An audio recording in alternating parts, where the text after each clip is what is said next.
Una mica per estructurar una mica la sessió, que us pugueu ubicar. El primer que intentarem fer és una breu reflexió sobre què implica o què significa l'orientació online en el sentit més ampli de la paraula, i després ja entrarem amb el que seria el procés de virtualització d'un servei d'assessorament individualitzat. En la tercera part aprofundirem en el que és la provisió de l'orientació en el marc d'un assessorament online, que cal tenir en compte, com enfocar aquest assessorament, etc. I després una última part, com deia el Lluís, de resolució de dubtes o comentaris que vulgueu fer. Ja veureu, i ja ho anirem també comentant, el que treballem en la segona part de virtualització del servei individualitzat, anirem fent alguns recordatoris en la part que la Cristina us explicarà de la provisió del servei, perquè en molts casos està vinculat i, per tant, el com incideix amb el que fem. Ja ho anirem detallant, però en tot cas que tingueu present aquesta vinculació entre els diferents apartats de la sessió que farem avui. Doncs avancem a la següent diapositiva. Perfecte. Bé, el primer que volia era començar amb una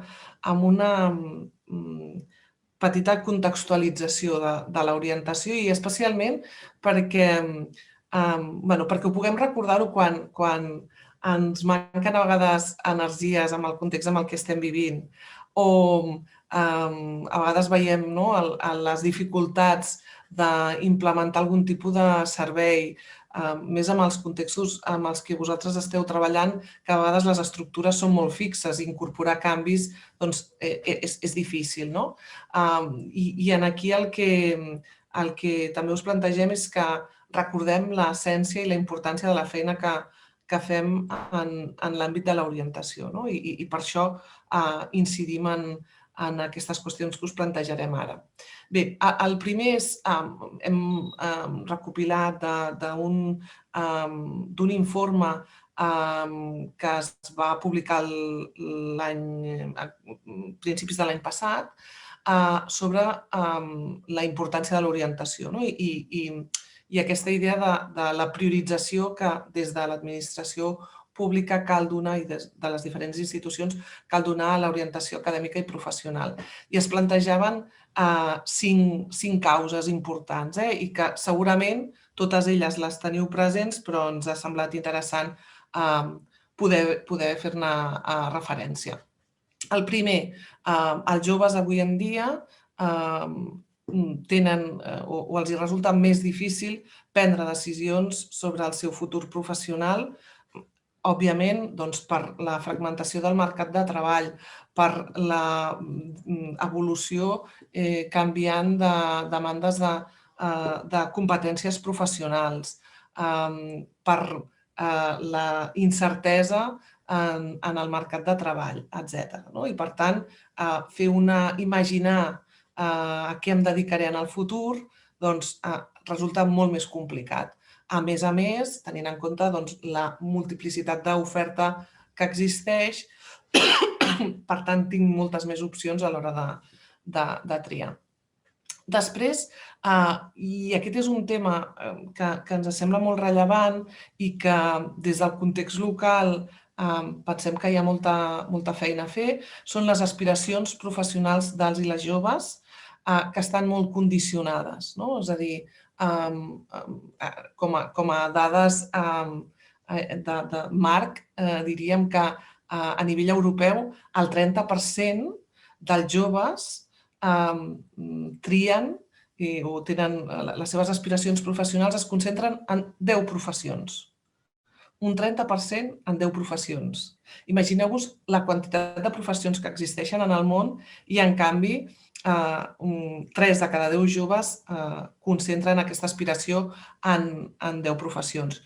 Però si a més anem a mirar en el cas de l'estat espanyol, no és un 30%, arriba gairebé al 60%. És a dir, 6 de cada 10 joves decideix que la seva professió es troba entre 10 professions. Que, a més, són 10 professions que moltes d'elles, especialment en el cas de les noies, 10 professions que tendiran a desaparèixer per automatització de tasques o per evolució del sector, etc. Així, només per curiositat, us situo les 10 professions en un cas i en l'altre per poder-nos fer una idea de l'important que és l'orientació perquè puguin descobrir professions. En el cas de les noies, el 56% d'aquestes noies aspiren a treballar entre aquestes professions. Mestra, metgessa, psicòloga, advocada, infermera, policia, escriptora, dissenyadora, jurista o veterinària. En el cas dels nois, el 49,4% aspiren a treballar en aquestes professions. Professional TIC, policia, enginyer, mestre, mecànic de vehicle de motor, metge, esportista, professional, bomber, escriptor i dissenyador. Imagineu-vos que quan estan identificant aquestes professions com allò al que es volen dedicar, segurament, i això ho diuen els experts precisament en aquest informe, es deu a la manca d'orientació, a la manca de coneixement del món de les professions. Per tant, una de les causes també, com dèiem, de fomentar la priorització de l'orientació. En tercer lloc, citem, la joventut desconeix les seves necessitats acadèmiques. Normalment, i això també la Cristina en farà referència quan parli de la realització de l'assessorament, normalment no fan aquest procés d'autoconeixement, per tant, tampoc tenen present el seu potencial, però, a més, tampoc tenen en compte, desconeixen les seves necessitats acadèmiques, els possibles itineraris, les diferents opcions que existeixen a l'hora de formar-se. Un quart element, i aquest segur que també el teniu superpresent, és això, els prejudicis, desconeixement d'itineraris formatius i d'ocupacions. I en aquest sentit, aquest mateix informe fa referència als prejudicis que tenen tant els joves com les famílies en referència a la formació professional i a les ocupacions vinculades a la formació professional. I, per tant, el procés d'orientació facilita afrontar aquests prejudicis, aquests condicionants i, per tant, capacitar-los per prendre una decisió tenint en compte totes les diferents opcions. I, finalment, una altra causa de les 5 que citen és l'impacte positiu de l'orientació acadèmica i professional. És a dir, és veritat que, i això tots en som conscients i patim, la manca d'una tradició àmplia a nivell d'avaluació de l'impacte de l'orientació acadèmica i professional. És a dir, quan diem aquestes accions són efectives, impacten sobre els joves, quin impacte genera l'orientació entre els joves. Bé, aquí ens falta trajectòria, ens falta dedicar esforços i recursos a desenvolupar aquest tipus d'avaluacions, però les dades que es tenen sí que estableixen una certa relació entre els joves que reben aquesta orientació i tant els seus resultats acadèmics, que milloren, com el fet de la seva projecció socioeconòmica futura. És a dir, aquelles persones que han rebut serveis d'orientació acaben tenint una projecció socioeconòmica millor d'aquells joves que no han rebut aquesta orientació. Per tant, tenim una mica el mapa o una lectura de les causes que justifiquen el fet que, tot i el context difícil que tenim de vegades a l'hora d'afrontar i implementar serveis d'orientació, que els prioritzem tenint clar aquest context. Llavors, si avancem, clar, dins o en aquest context que hem descrit, amb aquestes diferents qüestions que entren en joc, doncs al març de l'any passat esclata la Covid-19 i això ens impacta en tots els nivells personals i professionals. Des de l'òptica de l'orientació ja estan apareixent les primeres dades de l'impacte negatiu de la Covid entre els joves, especialment en temes d'abandonament en tots els nivells educatius, postobligatoris. I aquí sí que volíem fer referència primer a un informe que ha sortit fa molt poquet, també de diferents institucions que remarquen la necessitat més amb el context de la Covid de l'orientació acadèmica i professional, tant pels joves, per les famílies, per les pròpies empreses i per la societat, perquè aquesta orientació ajudarà a la recuperació econòmica de les diferents societats. Entre altres coses, perquè tenim uns joves que tenen, com dèiem, aquesta projecció de futur infusionada d'incertesa absoluta, però també d'aquella població adulta que ha de repensar el seu context laboral, que ha de reinventar-se perquè el sector en el que treballava s'ha enfonsat, perquè la realitat en la que vivia ha canviat i no sap quan tornarà a assemblar-se a allò en què vivia, etc. I en aquest sentit també us hem volgut posar la referència de 3 experts en orientació que especialment incideixen o són especialistes en temes de vulnerabilitat, que és el Tristan Hulley, el Donald Sultana i la Rie Thompson, que afirmen que l'orientació és ara més necessària que mai i ha de ser considerada com un bé públic i d'accés universal. Ells el que plantegen és que aquelles persones que ja eren vulnerables abans de la Covid encara ho són més i que aquelles persones que tenien una situació de fragilitat a nivell laboral han patit més conseqüències a nivell laboral que altres i que, per tant, l'orientació ha de facilitar aquesta reincorporació, aquest nou tornar a començar després de la Covid. Avancem, Cristina? A part d'aquestes dades una mica de referència, us hem volgut plantejar 3 dades molt ràpides, referents a un estudi que vam fer amb adolescents.cat, aquesta comunitat que tenen web, programes, etc., que treballen especialment amb joves, i els hi vam preguntar diferents qüestions en el context de la Covid, és a dir, ja havia esclatat la Covid. I si us fixeu, el primer que els hi preguntem és com d'orientat o d'orientat et sents sobre el teu futur acadèmic i professional.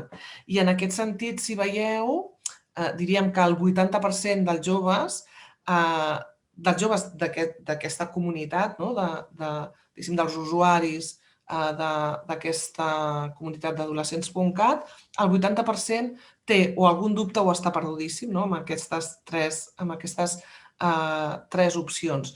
Aquí només voldria fer referència també que penseu que el perfil de joves d'aquesta comunitat d'adolescents.cat és un col·lectiu no vulnerable. Per tant, si traslladem aquestes dades a contextos més vulnerables, imagineu-vos les dimensions, el percentatge que pot arribar a aquest sentit, diguéssim, de desorientació, amb més o menys profunditat.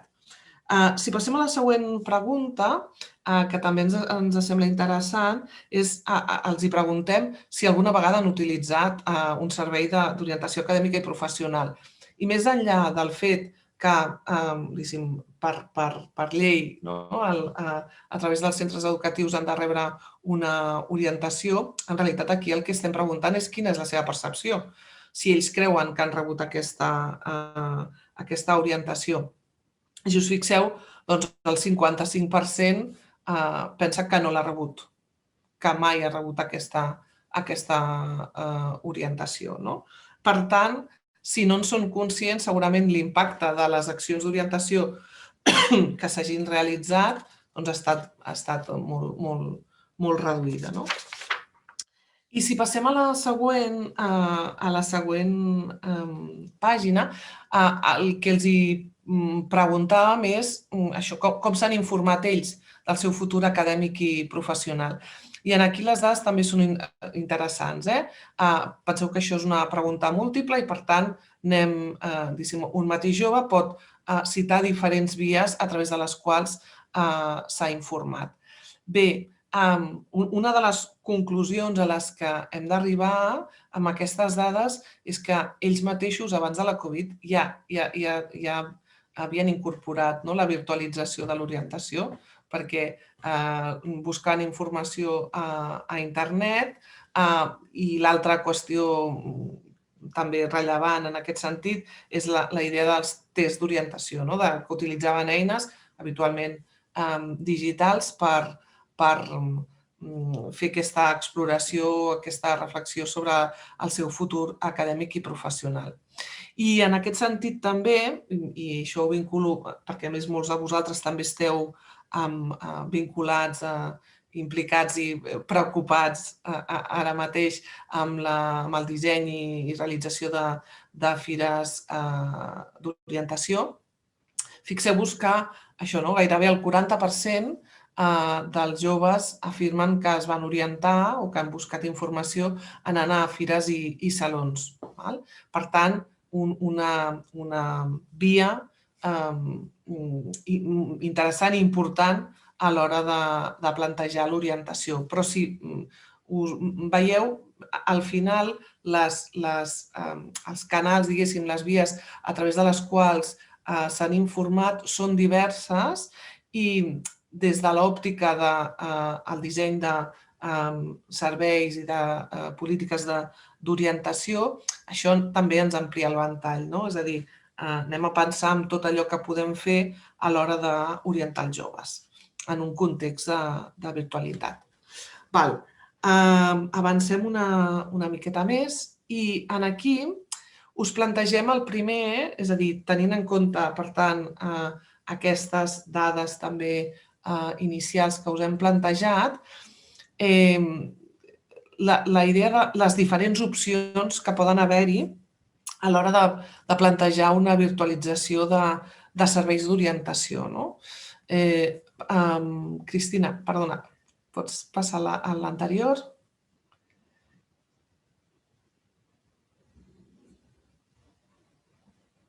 A veure... Aquí, perfecte.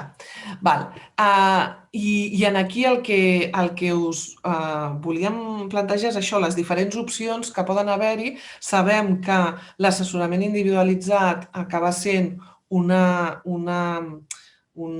tipus d'orientació de referència a l'hora d'acompanyar els i les joves, però no volíem deixar passar la sessió d'avui per plantejar-vos un ventall més ampli d'activitats i que al final les dades, també aquestes dades de les poques experiències que hi ha en temes d'avaluació d'impacte, el que ens diuen és que les diferents activitats acaben sent complementàries, és a dir, unes no són millors o més adequades que unes altres, sinó que totes elles acaben sent complementàries d'un procés d'acompanyament.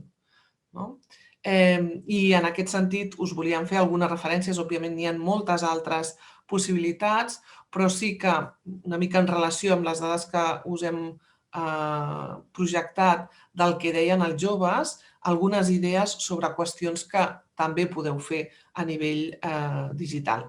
El primer, generació de materials i recursos d'orientació. I en aquest sentit, per què? Doncs perquè, com deia, el 80% dels joves busquen informació sobre el seu futur professional a internet. el fet de trobar aquesta informació a l'espai web del teu municipi segurament dona seguretat, genera confiança i s'ha generat des d'una rigorositat, que aquesta també era una de les qüestions que a nivell dels experts en orientació preocupa, que és la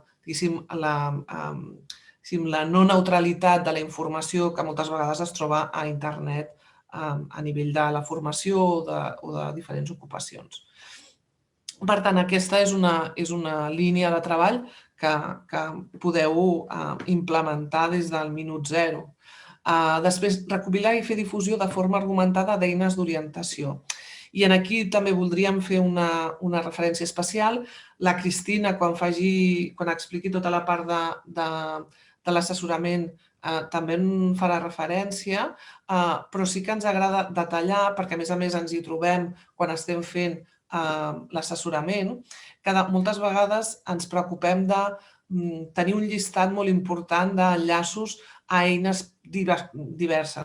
I per tant, un bon llistat, quan més llarg millor, amb totes les opcions, amb totes les eines possibles. I això està molt bé, però si no expliquem, si no argumentem, contextualitzem l'ús d'aquests enllaços, en els joves acaben no resultant del tot útil. És a dir, si nosaltres facilitem l'enllaç amb un test d'orientació, però no diem què es treballa en aquell test d'orientació i com han de llegir els resultats d'aquell test, en realitat estem no acompanyant del tot en els joves que faran aquell test, però que potser es quedaran desubicats amb el per què serveix o com han de fer aquesta lectura. O el fet de, per posar exemples, és a dir, perseguim amb el mateix exemple amb el tema del test, pot haver-hi un test de competències, un test d'interessos professionals, un test de trets de personalitat i en cadascun dels casos la contextualització dels resultats i el com haig de fer la lectura és important. I, per tant, quan pensem en fer difusió, en compartir enllaços amb els joves que estem acompanyant, tinguem present aquesta idea d'ajudar-los també a entendre per què serveix aquella eina o aquella pàgina web, què puc trobar, com haig de seguir, etc. Tercera opció, que de fet ja hem comentat en la diapositiva anterior, el tema de la realització de fires i jornades d'orientació. I en aquest sentit sabem, i és així, que el calendari de les fires i jornades està molt marcat, i aquí el que també us plantegem és que també reflexionem sobre la possibilitat de, hi ha un període clarament d'aquest tipus d'esdeveniments, però plantegem-nos la possibilitat d'organitzar altres esdeveniments més petits, d'aquella més temàtica, etc., al llarg de l'any. Xerrades, tallers diversos. Aquí us hem posat la idea del breakout edu o de l'escape room. Al final, la metodologia és la mateixa, és al final gamificar uns continguts o una reflexió, un procés de reflexió, i en aquest sentit aquesta gamificació també es pot fer en el context virtual i per tant és una de les opcions d'activitats a realitzar.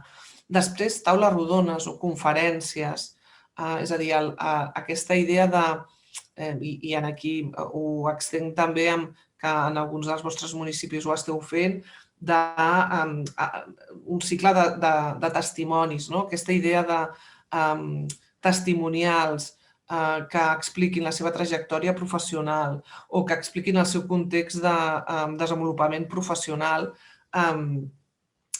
ajuda en els joves. De fet, aquí la dada que ens apareixia en la diapositiva anterior que deia que la gent s'ha informat, els joves s'han informat del seu futur professional fent pràctiques o visites a empreses només un 9%.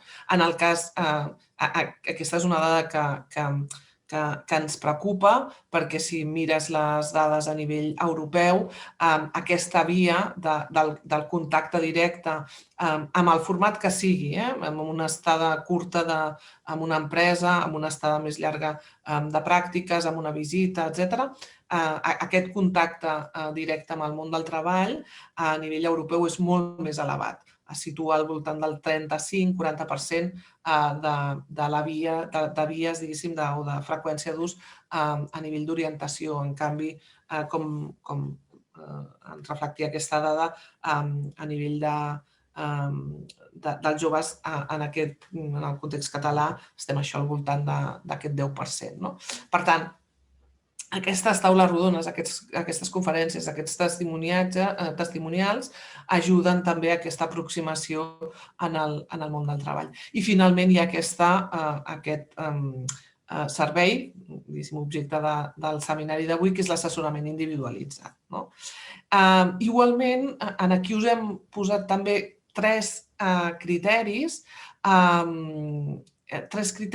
que ens semblen interessants a tenir en compte quan penseu en els diferents serveis que, com us deia, poden resultar complementaris. Tres criteris per tenir en compte i per poder triar o dissenyar el mapa o el catàleg dels vostres serveis. Primer, el fet que poden ser activitats grupals o individuals. Està clar que en les activitats grupals treballem d'una forma l'orientació i en les activitats individuals ho treballem d'una altra manera. Com us deia, són complementàries. Una altra qüestió important a tenir en compte, si són activitats guiades, per tant, hi ha un professional que està dinamitzant aquella activitat, o són activitats, recursos, serveis que el jove pot utilitzar de forma autònoma. I en aquest sentit hi ha unes implicacions al darrere, de com garantir que l'activitat o el servei o el recurs assoleixi els objectius que ens hem marcat. I després hi ha un altre element a tenir en compte, el fet que si són activitats, serveis o recursos generals o són segmentats, és a dir, s'adrecen al públic en general o s'adrecen a un públic específic per una edat, per una situació, per un perfil, etc. I per tant això també ho hem de tenir en compte. I per què us plantegem aquestes tres qüestions? Doncs perquè a nivell digital, a nivell virtual, són rellevants. Podem segmentar molt bé, podem ajustar molt bé cadascun dels serveis que ens plantegem en funció d'aquests criteris o d'aquestes qüestions, i l'única cosa que hem de fer és poder-ho tenir en compte a l'hora del disseny i del desenvolupament d'aquests serveis. I per tant, us volíem fer una mica aquest plantejament, diguéssim, més obert, més enllà de l'assessorament individualitzat, per tenir una mica un escenari. Entrant ja en el tema de l'assessorament individualitzat, a més, us plantegem la diferència clau amb l'assessorament individualitzat, que seria aquesta idea de si és una activitat síncrona, és a dir, es fa en temps real, per tant, això en el mateix moment, i es pot fer a través de la videotrucada, es pot fer telefònicament o es pot fer a través d'una missatgeria, o asíncrona, és a dir, posteriorment a la sol·licitud del servei, a l'haver rebut la demanda per part de l'Ola Jove. I aquest assessorament individualitzat es pot fer a través d'un formulari, a través d'un mail, a través del telèfon, a través d'una missatgeria instantània. Després ja treballarem, ja revisarem en tema de necessitats tècniques què vol dir cada cosa, però sí que per aclarir-nos, com a mínim inicialment, la idea de missatgeria instantània comprèn des del fet de tenir un xat a la web del vostre servei fins a un WhatsApp o qualsevol software, diguéssim, qualsevol app de missatgeria instantània.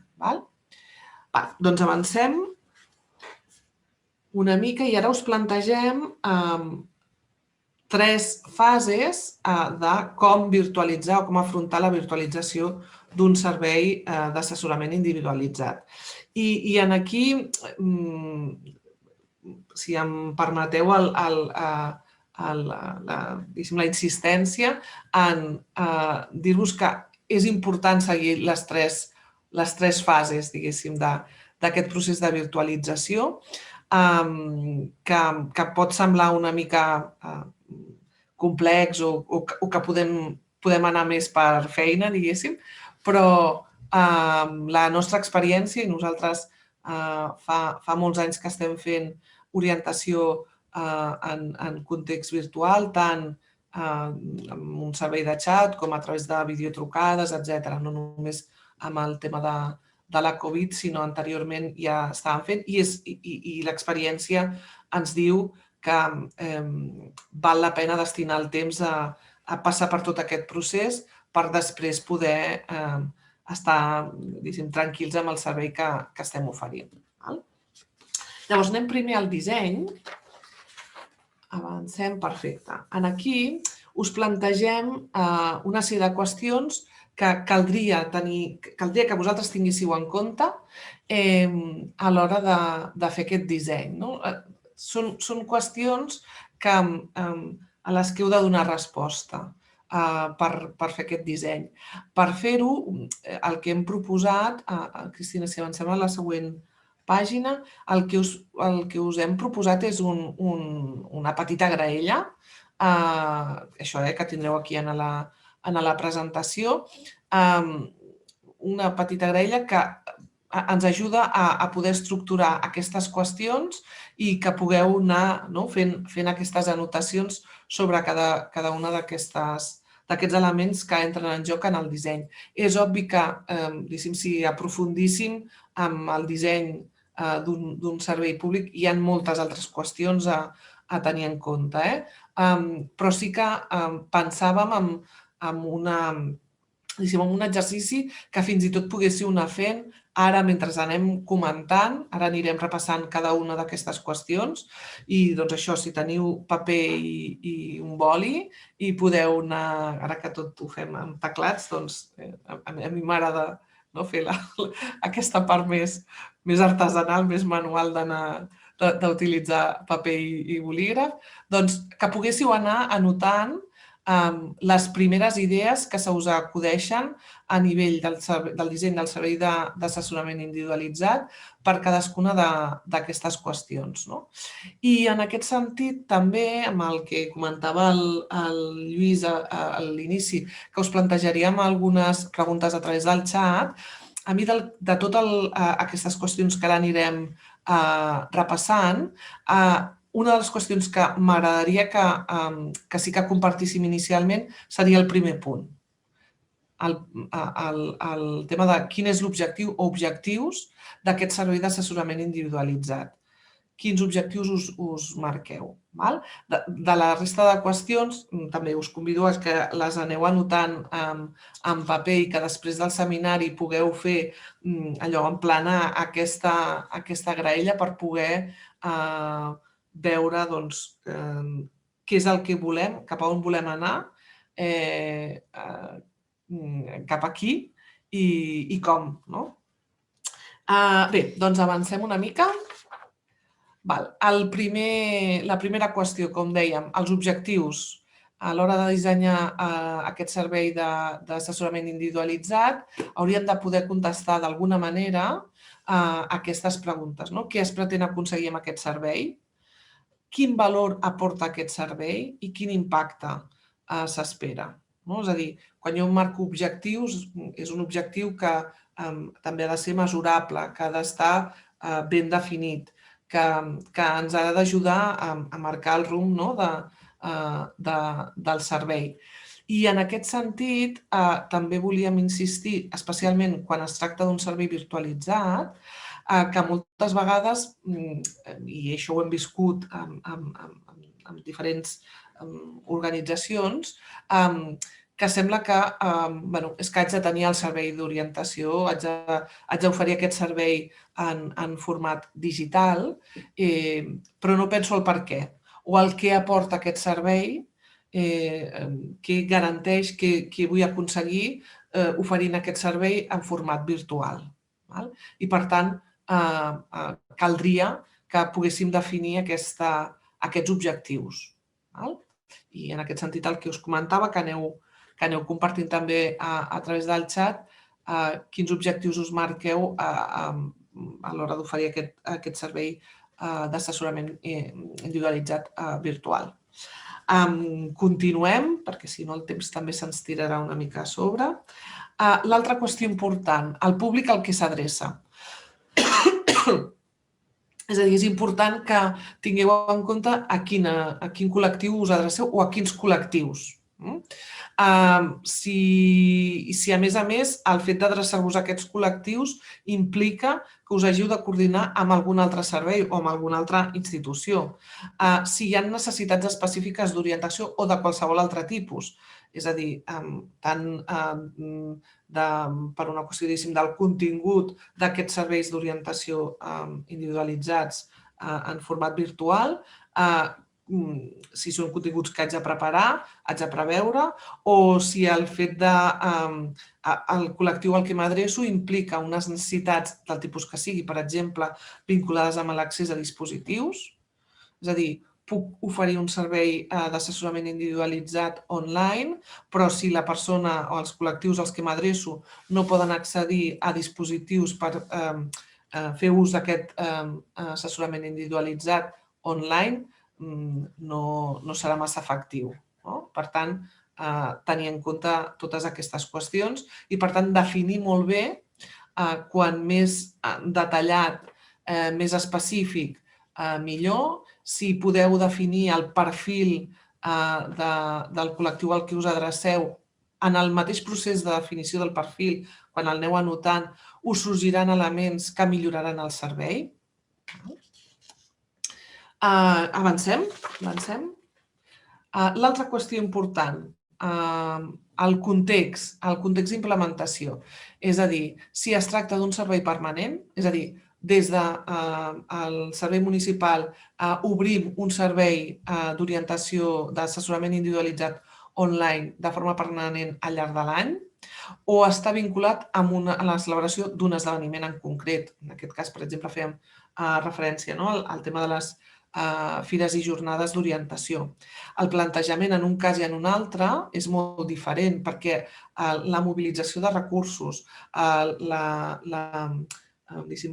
tot el procés que envolta la comunicació, la difusió del servei, etc., és molt diferent. També el fet de si la implementació d'aquest servei està coordinat d'alguna manera amb algun altre servei o institució. És a dir, per exemple, ofereixo un servei d'assessorament a tot l'alumnat de quart d'ESO i la lògica ens diu que ens hem de posar d'acord amb els centres educatius perquè en facin la derivació, perquè la difusió, perquè coordinin les sessions d'assessorament, perquè comparteixin valoracions, el que sigui. Les persones usuàries ja han passat per algun procés d'orientació? Existeix algun itinerari d'ús? És a dir, abans d'arribar a l'assessorament individualitzat, els joves han participat en algun altre tipus d'activitat que els ajudi a, com a mínim, tenir una primera visió de com afrontar un procés de presa de decisions. Per què? Doncs perquè al final, quan nosaltres estem fent un assessorament individualitzat, si partim de zero, el nivell d'aprofundiment i d'acompanyament en el jove és una, si ja han fet alguna activitat prèvia, el nivell d'aprofundiment és un altre. I en aquest sentit recordo el que us hem comentat, la complementarietat de les activitats, grupals i individuals. És a dir, sempre diem, escolta, és que l'assessorament individualitzat és molt millor perquè és un servei a la persona, etc. I no sabem nosaltres que li restem importància a aquest servei, sinó que el que us plantegem és que tingueu en compte això, aquest itinerari d'ús. Si penseu en com seria més útil, en quin context generaria més impacte en el jove un servei d'assessorament individualitzat si ha fet o no ha fet activitats prèvies. Crec que aquí això es pot donar pistes a plantejar algun tipus d'itinerari. Continuem. A la següent qüestió, i vinculada al final també amb l'anterior, però important i diria que imprescindible, la idea del protocol o procés d'orientació a nivell municipal. És a dir, de la mateixa manera que dèiem el tema d'itinerari, doncs el fet de si hi ha algun tipus d'acompanyament o d'aproximació prèvia en els joves respecte a altres qüestions. Si es contemplen derivacions o si nosaltres acollim derivacions d'altres serveis. El fet de, quan estic fent un assessorament individualitzat, em permet que sorgeixin moltes altres qüestions i aquí puc derivar cap a altres serveis o puc recomanar altres serveis, des d'un tema d'habitatge fins a un tema de mobilitat o de sexualitat. Per tant, tenir aquest procés i aquest protocol definit, al final, on repercuteixis en la millor atenció amb el jove que estem atenent. Perdona, Cristina, sí. Aquí també incideixo. Sé que ho hem anat dient en gairebé tots els punts, però ja això és marca de la casa, el tema de la coordinació amb altres agents, tant des de l'òptica, per dir una forma, de captar públic que faci ús del servei, com en el context de la provisió del servei i, per tant, dels resultats que pugui tenir aquest assessorament. El fet de compartir informació o coordinar-nos amb altres agents, siguin serveis públics, siguin centres educatius, el que sigui, és important i en aquest protocol que també ho contempli. Continuem. El format. I en aquest sentit, el format entenent, si aquest assessorament individualitzat el plantejo a través d'una videotrucada, d'una trucada telefònica, d'un xat, el que sigui. Pensant en la resta de paràmetres, per tant, en quin públic m'adreço, en quin context, etc., que puguem definir o puguem apuntar quin és el format que pensem que és més idoni pels objectius que ens estem marcant, pel públic al que ens adrecem, pel context d'implementació en el que farem, etc. I l'altra qüestió important a plantejar-nos quan estem triant o estem definint aquest format del servei és si disposem d'algun tipus d'experiència prèvia. I en aquest sentit, també una de les qüestions que us recomanem és, al final, plantejar-nos aquest tipus d'experiències també no com a coses absolutes. Feu pilotatges dels serveis, és a dir, plantegeu-vos implementar un servei que hàgiu dissenyat, que hàgiu definit, però des del plantejament de anem a provar com funciona, anem a aprendre d'aquesta prova i anem a millorar-ho o a canviar-ho. No tinguem por, diguéssim, de modificar coses i més en un context de virtualitat on la capacitat de modificació o d'ajustar paràmetres d'un servei és possible, és factible. Continuem. La següent qüestió, i aquí ara ja entrem en un tema difícil i sé que preocupa, són els recursos. El primer que ens hem de preguntar és quins recursos necessitem per proveir aquest servei, tant a nivell de recursos humans, econòmics, tecnològics. I en aquest sentit, el que també us insistim és que sigui un llistat específic, detallat. No necessitem personal, no. Personal, quantes hores? Quantes hores pensem que el necessitem? Amb quin horari? Amb quin perfil? Si necessitem recursos econòmics, si necessitem recursos tecnològics, quins? Quant de temps? Etc. Però la següent pregunta també és rellevant, que és de quins recursos es disposa. Per tant, aquí ens hauríem de preguntar això, de quins recursos disposem, humans, econòmics, tecnològics, fer aquest llistat i, per tant, identificarem quins són els recursos que ens manquen.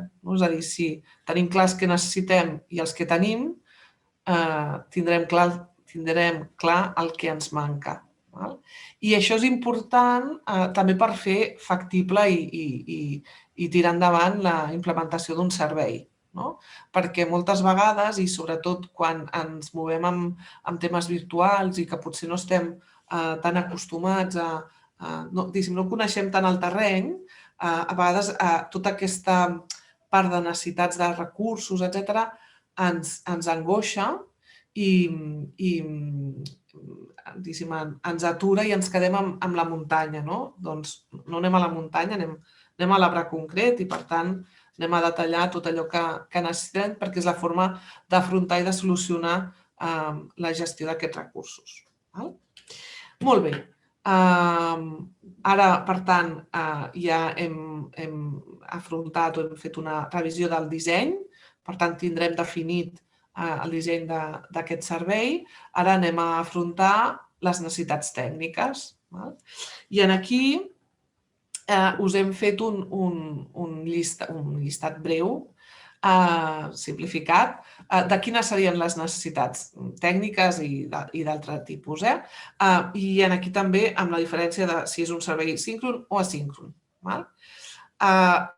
Necessitem una via d'accés, és a dir, que els joves puguin accedir al servei. Necessitem una plataforma de videotrucada o un telèfon o una missatgeria en qualsevol dels casos, en cada cas amb l'eina que decidim utilitzar. Necessitarem el dispositiu que faci possible utilitzar la plataforma de videotrucada o fer la trucada o la missatgeria instantània i necessitem una connexió, o una línia telefònica, una connexió Wi-Fi, el que sigui. Això en el cas d'un servei síncron.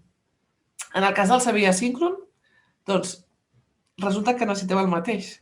Per tant, necessitem la via d'accés, la plataforma de videotrucada o el telèfon o la missatgeria, el dispositiu i la connexió. Què més necessitem?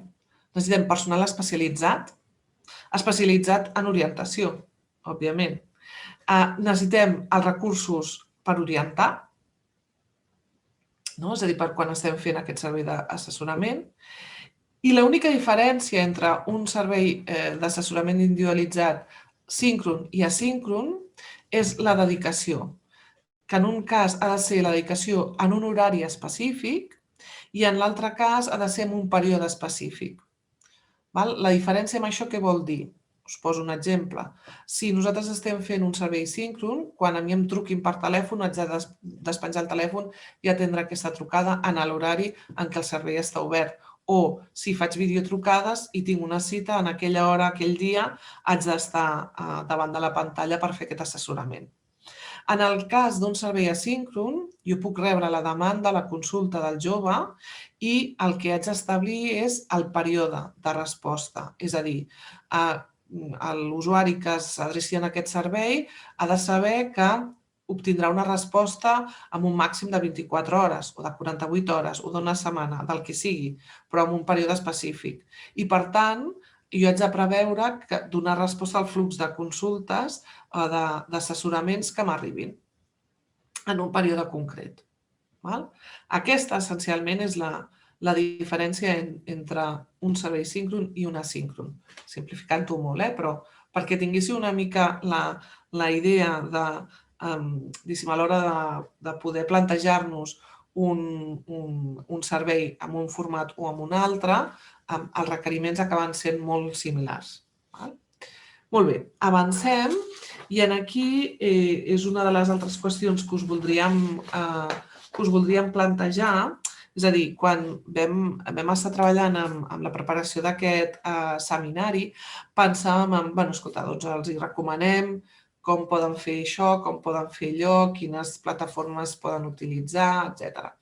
Però segurament haureu tingut recomanacions diverses des de diferents, des dels serveis o companys vostres de serveis municipals, del Departament d'Informàtica, etc., sobre quines plataformes i quines eines utilitzar, i portem un any en què jo crec, no sé vosaltres, però jo he descobert centenars d'eines digitals per fer qualsevol cosa, des de fer un trencaclosques fins a com puc fer una presentació amb un vídeo, fins a el que sigui, no? O a vegades quan diem el llistat de plataformes a través de les quals pots fer una videotrucada, repassen gairebé tot l'abecedari, no?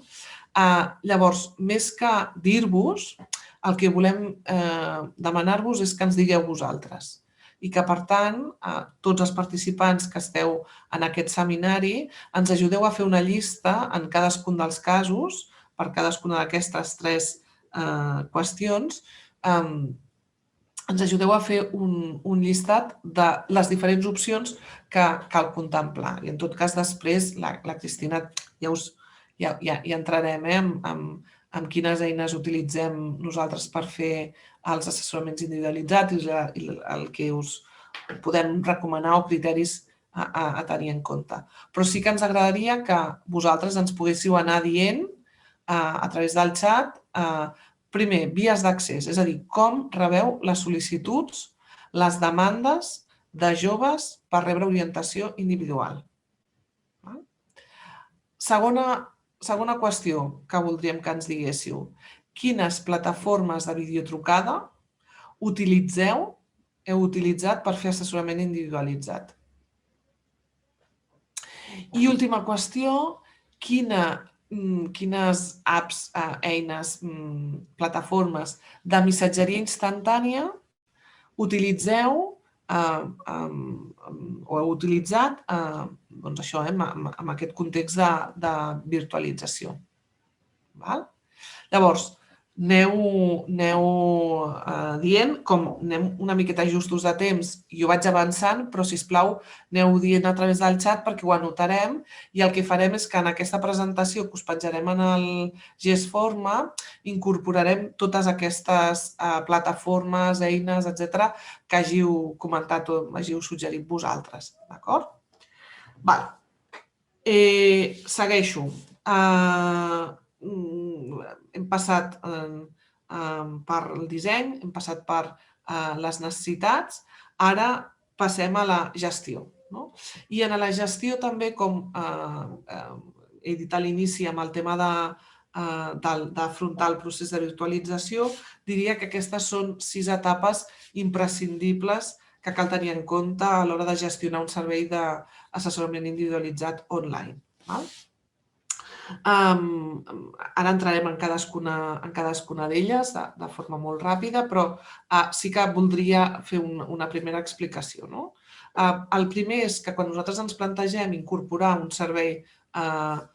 nou servei, sigui el que sigui, en aquest cas és un servei d'assessorament individualitzat, hem d'explicar al públic objectiu que estem oferint aquest servei. Per tant, hem de destinar temps a pensar com fem la difusió d'aquest servei. En segon lloc, hem de pensar com donem accés o com gestionem la sol·licitud d'aquest servei per part del públic al que ens adrecem. Però una vegada hem rebut aquesta sol·licitud o aquest accés, hem de gestionar la concertació, hem de dir dia i hora o hem d'establir en quin període, etc. Un cop ja tenim, diguéssim, a la persona que ha conegut aquest servei, l'ha sol·licitat, l'hem gestionat, s'ha de proveir aquest servei, és a dir, l'hem de realitzar. I després queden 2 fases que per nosaltres són molt, molt importants. Una és el seguiment d'aquest assessorament individualitzat. Quan estem oferint, estem implementant un servei d'aquestes característiques, és important poder continuar mantenint contacte, intentar assegurar-nos que no han quedat dubtes o que si han quedat dubtes els podem seguir ajudant, els podem acompanyar I, per tant, aquest seguiment és important i, finalment, imprescindible d'haver-hi una avaluació d'aquest servei. Doncs avancem una mica. A nivell de difusió, aquí només us hem posat alguns exemples o alguns suggeriments amb qüestions vinculades amb el tema de la difusió. És a dir, també en funció del públic al que ens adrecem, centres educatius, i per tant, si tenim un servei d'assessorament individualitzat adreçat a joves que estan en els centres educatius, ho hem d'explicar en els centres. Altres serveis municipals que també ho tinguin present i que, per tant, puguin recomanar o derivar els joves a aquest servei. Òbviament, tot el tema de xarxes socials, el tema de la web, mitjans de comunicació local. Aquí també us volíem fer referència, i en tot cas ho afegirem en la presentació, tot el tema de, per simplificar-ho, de bases de dades d'usuaris que ja heu atès o que en algun moment s'han posat en contacte amb vosaltres i que, per tant, també els hi podeu enviar la informació o fer difusió d'aquest servei. Seguim. L'accés o la sol·licitud del servei. En aquest sentit, això, que penseu que un cop sé que vaig a oferir aquest servei, haig de crear un espai, o bé perquè puguin accedir a fer un ús immediat, és a dir, d'alguna manera ha d'haver-hi un enllaç on han de clicar per accedir a una videotrucada, o ha d'haver-hi un telèfon publicat on truquin, o ha d'haver-hi un xat o una missatgeria on puguin escriure, o bé pel fet que puguin sol·licitar aquest servei. I en aquest sentit, hi ha moltes vies per poder-ho fer. Aquí us hem posat algunes. El fet d'un formulari web que tingueu publicat en el vostre espai web. I en aquest sentit també pensar que aquest formulari no ha de ser massa llarg, però penseu en qüestions estratègiques que us interessi saber per gestionar aquesta sol·licitud d'assessorament. Des del fet de quines franges horàries pot accedir, pot concertar aquest servei, com quina és la seva situació de partida a nivell d'estudis o d'ocupació, perquè en funció també d'aquestes qüestions podem planificar prèviament aquest assessorament si necessitem algun tipus de materials o fins i tot si necessitem el suport d'algun altre professional. I també el fet de dir quin és el dubte o la qüestió per la qual sol·licita aquest servei, perquè això també ens dona pistes, no només el fet de conèixer el seu perfil, sinó el fet que directament ens puguin dir quina és aquesta informació o aquest dubte que vol resoldre. A través del telèfon, i en aquest sentit aplicaríem exactament les mateixes recomanacions, no per un formulari, però sí tenir un full on recollim, un document, on recollim quina és la informació que necessitem tenir d'aquell usuari o usuària per poder concertar aquest assessorament. Per correu electrònic, i aquí és més complicat, de pautar la informació, i a través d'altres missatgeries instantànies, o en aquest cas suggeríem el tema d'un WhatsApp on els joves puguin sol·licitar aquest servei d'assessorament. Avancem.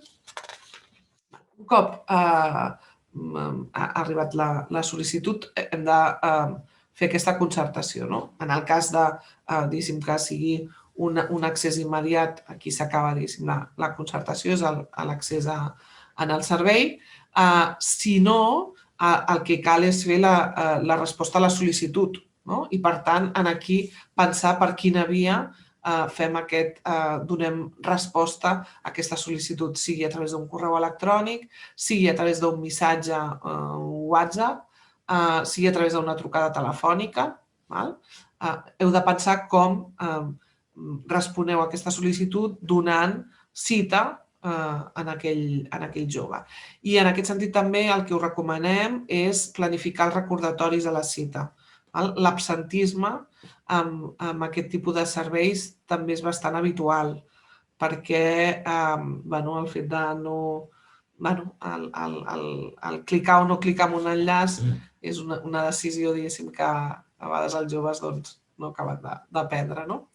I després això, per tal de gestionar la concertació, també us recomanem el fet d'utilitzar algun tipus de full de control on tingueu les dades de les persones que heu d'atendre, el responsable que farà aquest assessorament i els enllaços d'accés. Aquí a la presentació us hem posat a la pàgina següent un exemple que en aquest cas nosaltres utilitzem habitualment i us posem l'exemple de...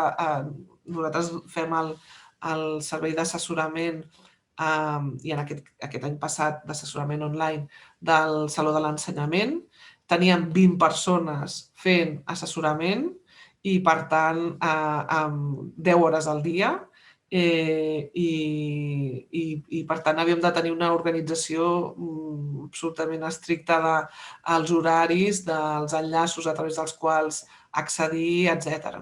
Potser anem a un nivell molt, molt complex, però sí que aquesta idea d'estructurar amb un full aquesta informació i endreçar a nivell dels enllaços, dels perfils d'usuaris, etc., és pràctic i nosaltres us recomanem que ho tingueu present a l'hora de fer aquesta gestió. Continuem. A nivell de realització, aquí jo no m'entretinc, perquè la Cristina entrarà en tota la part de realització de provisió del servei. Continuem amb la part de seguiment, que aquí quines qüestions us plantegem a l'hora de fer aquest seguiment. El fet de pensar si cal canvieu enllaços o altres recursos posteriorment a l'assessorament que hagin rebut. I insisteixo en aquesta idea d'enllaços o recursos argumentats, comentats, si pot ser fins i tot vinculats al seu cas. Després, si cal preveure un contacte posterior, que l'establiu ja com a protocol, és a dir, tots aquells assessoraments individualitzats que faci al cap d'un mes d'haver-lo fet, em posaré en contacte per saber si allò que vam estar treballant o aquella exploració que vam acordar que faria de possibles estudis l'ha fet, o si li han sorgit altres dubtes, o si aquella conversa que havia de tenir amb la família per plantejar el que la seva tria l'ha tingut i com ho ha viscut, etc. I el fet, òbviament, de tots els temes de derivació si s'escau. I en aquest sentit això, el fet de poder tenir aquest disseny o aquest protocol previ ens ajuda a poder gestionar de forma més àgil perquè no hem de pensar en cadascun dels casos, sinó que ja tenim un procés a implementar amb l'assessorament individualitzat. I finalment hi ha la fase d'avaluació i en aquest sentit també i especialment amb un servei virtual, amb tots els serveis, però amb els serveis virtuals és molt important, l'avaluació ens permetrà detectar oportunitats de millora, és a dir, potser nosaltres hem viscut l'experiència d'una forma i l'usuari l'ha viscut d'una altra i això ens permet identificar aquestes oportunitats de millora amb coses com molt transversals del servei i a vegades amb coses molt específiques. La Cristina ja us explicarà, us donarà algun detall, però, per exemple, qüestions com el fet de on estem, o sigui, quina és la nostra imatge a la pantalla o la llum que utilitzem, pot donar una proximitat o una altra, estem projectant una sensació o una altra en els joves i en el context d'un servei virtual és important que puguem detectar aquest tipus de qüestions, des d'això fins al fet que l'atenció o la informació que els hem donat els ha resultat útil. Després, conèixer millor el nostre públic objectiu. És a dir, l'avaluació ens permetrà recollir alguna informació més per poder anar modulant o incorporant modificacions o recursos en el servei que estem oferint. I després identificar noves demandes. És a dir, si detectem informació o orientació que no hem pogut, o dubtes als que no hem pogut donar resposta, això ens permet fer un llistat d'altres qüestions a les que hem de donar resposta en el futur. O bé detectem qüestions que comencen a ser molt rellevants i que, per tant, hem d'incorporar de forma permanent en el servei d'assessorament individualitzat. I en aquest sentit, el que us recomanem, també d'una forma molt pràctica, és dissenyar un formulari online que sigui molt senzill, que sigui clar, que suposi, i això és absolutament rellevant, que suposi poc temps de resposta. És a dir, hem de respondre ràpid. És un col·lectiu que està molt acostumat a la immediatesa i a canviar d'activitat molt ràpid. I en aquest sentit, tot i que a vegades tendim a voler plantejar preguntes obertes, us diria que minimitzeu les preguntes obertes perquè això ralenteix el temps de resposta i prioritzem plantejar aquelles qüestions que ens interessen amb un format que puguin fer allò, clic, que puguin seleccionar. I aquest formulari, doncs això que el pugueu facilitar a través de la plataforma o de la missatgeria que estigueu utilitzant perquè sigui el més immediat possible, el més pròxim possible al servei d'assessorament que han rebut i que, per tant, també pugueu d'alguna manera controlar que aquell usuari ha respost al vostre qüestionari. Aquesta és com us deia, una part, un component del procés de gestió d'un servei virtual imprescindible. I, òbviament, aquí no entrem en el detall perquè no tenim el temps, no podem aprofundir, però a part de recollir aquesta informació, el moment clau és poder-la analitzar. I, per tant, no només hem de garantir tenir les respostes de tots els usuaris que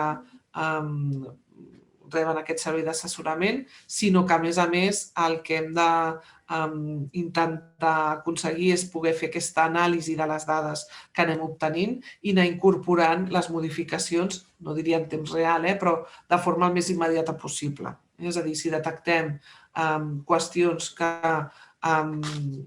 de millora en el servei que impacten sobre el disseny del propi servei, doncs reflexionar, veure com ho podem modificar i incorporar, implementar aquesta modificació.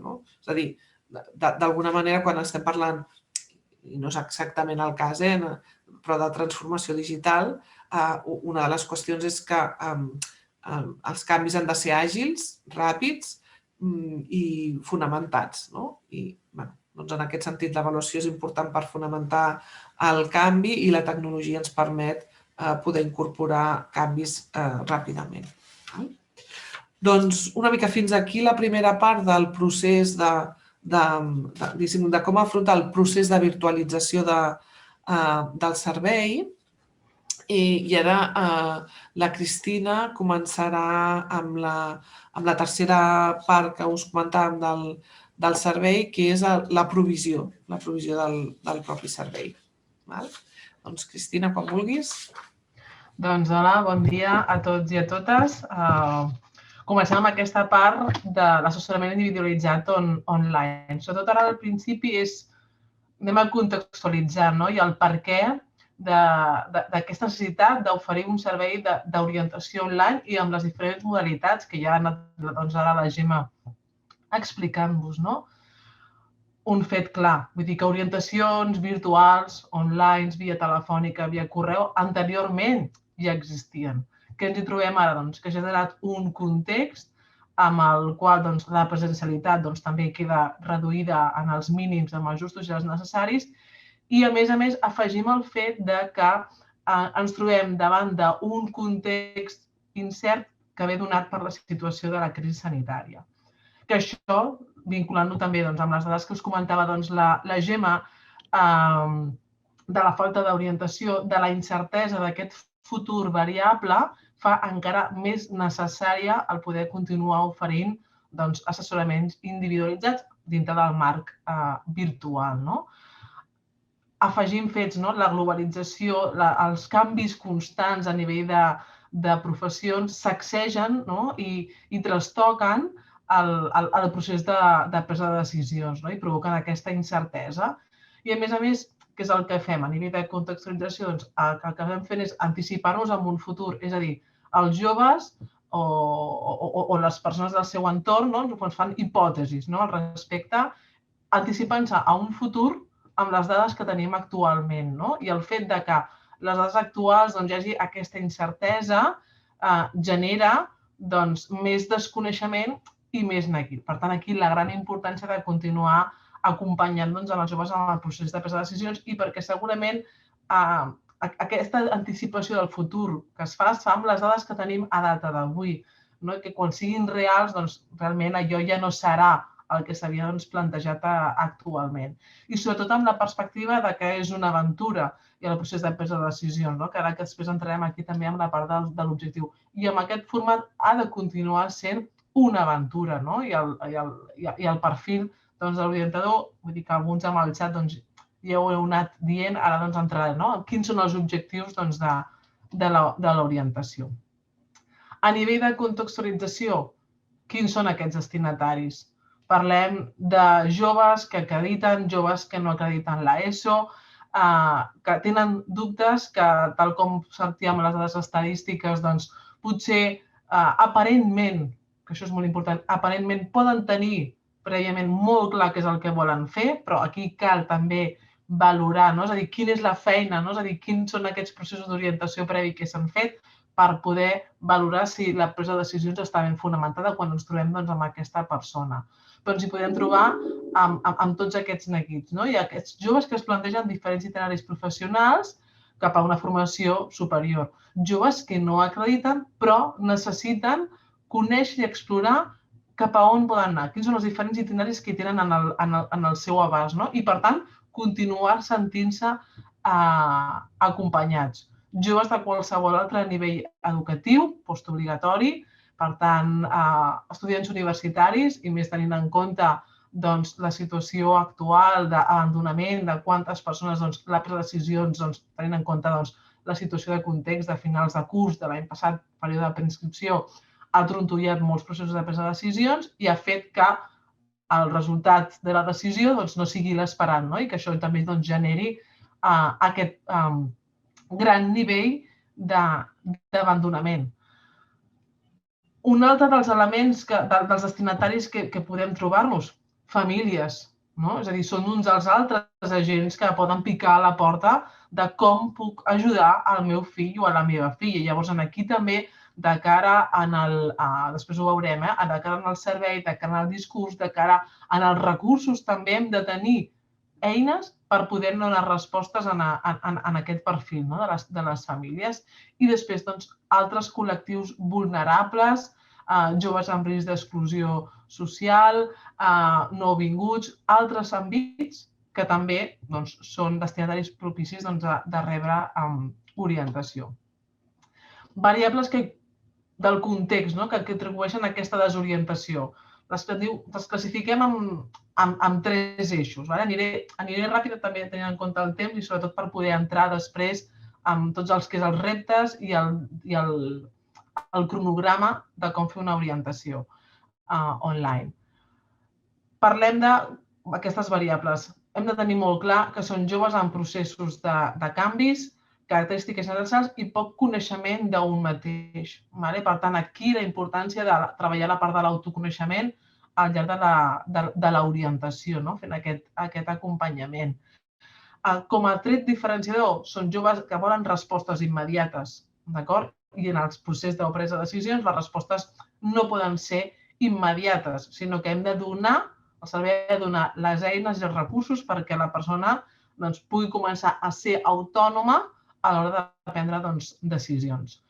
Tal com comentava la Gemma, aquest accés d'informació, molta oferta formativa, molt semblant, l'accés fàcil a nivell de tecnologia a dades d'informació, llavors aquí hem de ser molt fidels quan es comparteixen també aquestes dades o se'ls hi fa arribar la importància que siguin fonts fidels i dignes de la informació que hi ha, no? I d'analitzar el perquè d'aquesta informació que surt i que sigui tot això, amb cap i peus, no? Sobretot perquè no puguin portar, al final acabar tenint una visió distorsionada de la realitat. El que ens trobem respecte a l'entorn formatiu, tal com dèiem, és a dir, quanta menys formació, més probabilitats de no trobar feina. I l'entorn laboral, vull dir que al final aquests serien com els 3 eixos que s'han de treballar dintre de l'orientació online. Tota la part del procés de presa de decisions, la part d'autoconeixement, la part de l'exploració de l'oferta formativa i després també tota la part de l'exploració del mercat de treball. Tenint en compte això, futur variable, professions que canvien, desapareixen, transformació dels sectors professionals, cada vegada més ràpid. Això genera la necessitat de poder continuar oferint un servei, en aquest cas virtual, però també, si es donés el cas, la possibilitat de poder-ho fer en format presencial, i afegiríem el context de situació extraordinària viscut actualment, no? I d'incertesa, de repensar possibles itineraris, no? De dir, joves que inicialment s'havien plantejat que volien fer una formació vinculada amb el sector hoteleria i turisme, doncs segurament la situació actual trastoca el procés de presa de decisions i es troben desemparats. Ara què faig? Continuo, no continuo, i aquest sigui un dels elements del procés de presa de decisions. Llavors, jo us plantejo que la Gemma també us havia anat dient quins són els objectius generals d'un procés d'orientació online.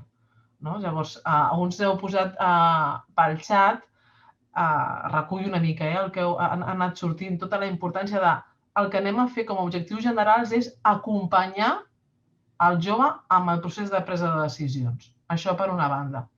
Per tant, això també ha de quedar molt clar amb la sessió, és a dir, el que anem a fer és acompanyar.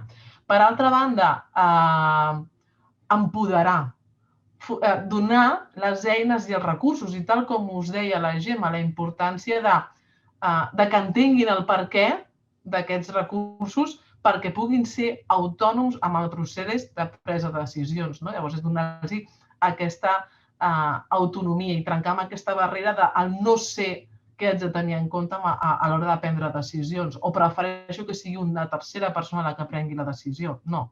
L'objectiu general és acompanyar, facilitar les eines i els recursos en el context amb el que es mou el jove. I ara això ho vincularem també amb què hem de tenir quan hem de fer una orientació online per poder donar resposta en aquest aspecte. És a dir, quins materials, quins recursos hem de tenir prèviament per fer pre, durant i post el servei d'orientació. Reptes. L'assessorament individualitzat planteja tot un seguit de reptes tenint en compte el context. El repte que és continuar, que això amb una presencial, amb un servei ordinari, també estaria, que és facilitar l'accés a l'orientació. Però el fet de facilitar l'accés a aquesta orientació i continuar acompanyant en el públic objectiu, en el procés de presa de decisions, aquí afegim un factor addicional, que és la bretxa digital. Llavors, té les seves parts positives, però després les seves parts negatives.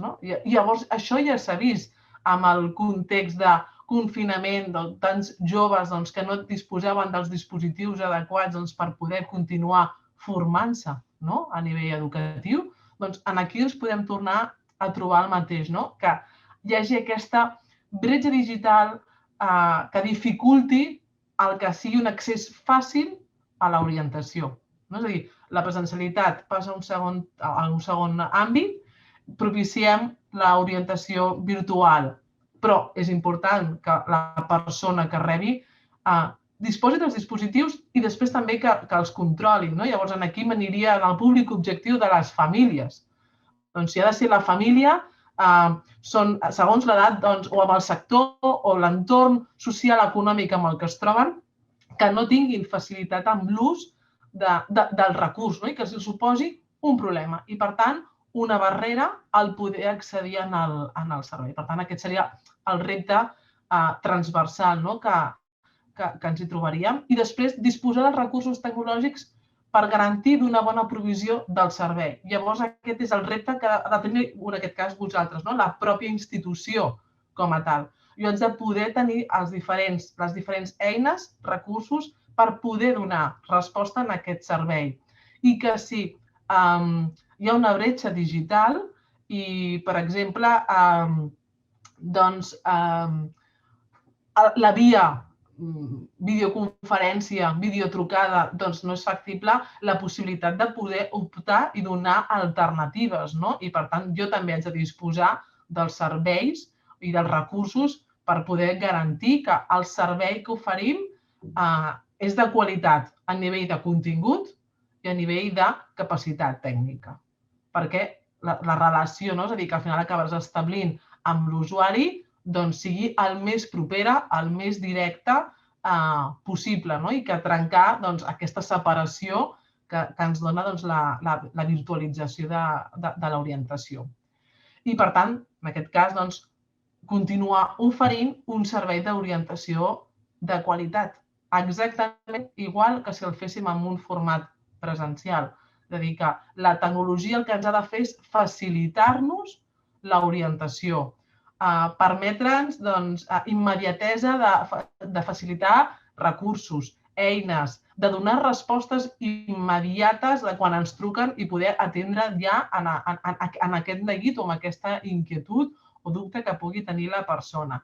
I, a més, que sigui un servei d'orientació de qualitat, que sigui sent orientació, no que quedi en un pla d'informació, sinó d'orientació i de continuar acompanyant a les persones. Per tant, aquests serien aquests 4 reptes que ens hi trobem. Però també té uns beneficis.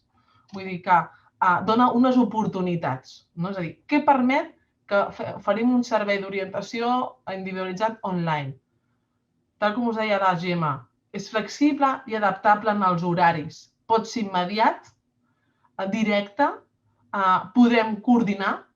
Per tant, ens adaptem també als horaris i necessitats de l'usuari, de la institució. Per tant, punt a favor. El que us deia, aquesta facilitat i aquesta immediatesa dels recursos, tenir aquest abast ràpid, però que aquí hi ha una feina prèvia que ara després parlarem. El contacte directe amb la persona ens continua permetent aquesta doble bidirecció amb l'usuari. No la perdem. El que perdem és la part física, però la part de coordinació, aquest contacte directe, la part de la comunicació, que també entrarem, continua podent estar vigent. Haurem de tenir en compte un seguit de factors. Ens permet tenir informacions prèvies de la persona que anem a atendre. És a dir, si hem propiciat que hi hagi un formulari previ, un registre previ en el servei, això també de cara a quan s'acabi fent el servei d'orientació ens permet tenir unes dades prèvies que poden facilitar-nos o de cara a buscar els recursos, tenir una preparació prèvia a l'orientació. Ens facilita aquestes dades. El que deia abans, tenim varietat d'eines per oferir el servei d'orientació via correu electrònic, un xat per escrit, directe, com pot ser un xat a través de plataforma, com pot ser a través de WhatsApp, videotrucades, les diferents eines que en tenim a l'abast. No hi ha desplaçament. Pot semblar molt obvi, però a vegades facilita. És a dir, l'accés ràpid, no hi ha un desplaçament per la persona, li pot resultar més fàcil i més còmode. Per tant, és una part positiva, aquest fàcil accés que té.